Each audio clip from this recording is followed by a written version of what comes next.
But this is not the first time, of course, right? This is not the first time the West has encountered this. I moved to Alberta in 1988, and we've been here before. What's the reality on the ground, though, the boom and bust, bust and boom, over the last 4 decades, 3 decades for now? Well, I do a lot of number crunching in my day job, so let me give you a few numbers to illustrate how I think we've been fine in the past, relatively fine, and I think there are reasons why we'll be fine in the future.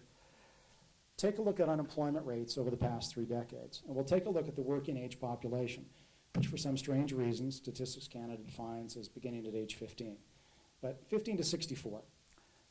The unemployment rate in Saskatchewan has actually been in the lowest in the country over this period, the last 3 decades, just over 6%. Alberta's about 7%. These are annual averages now, annual averages from the last 30 years. 7% in Alberta, just under that. And you go to Ontario, close to 8%, British Columbia, 9% over the last 3 decades. That's the annual average. And Quebec, over 10%.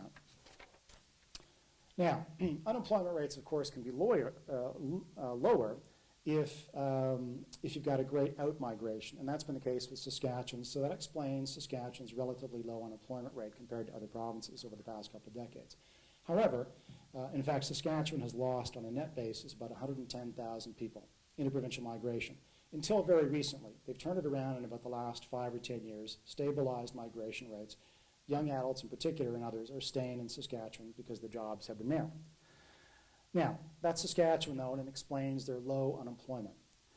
Let's go to Ontario, though, now. And again, remember what I'm trying to communicate or trying to emphasize is the relative prosperity or attraction of the jurisdiction over the last couple of decades and why I think we'll be fine. Ontario has attracted about 50-some thousand people on a net basis from other provinces since 1982. Quebec has lost 240,000 people since 1982.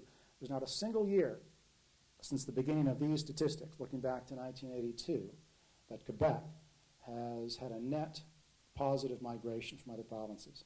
They've been losing people, bleeding people forever. And of course, we know the reasons. Politics in Quebec, separatist politics, some fairly high tax rates, if you want to get into that, and other reasons. But that's Quebec. British Columbia, and again, remember we're just talking about working age folk now, not retirees. British Columbia has attracted 260,000 people in the last 30 years. Alberta, though, some of you who lived here in the 1980s will recall it was a bit of a tough decade. Alberta lost a lot of people in the 1980s, 80,000 people. But over the last 30 years, we've gained 340,000 people, even with that decline in the 1980s. Think about that in comparison to Ontario. 50,000 people migrated to Ontario from other provinces on a net basis. 340,000 to Alberta. So it tells you something about the opportunities here.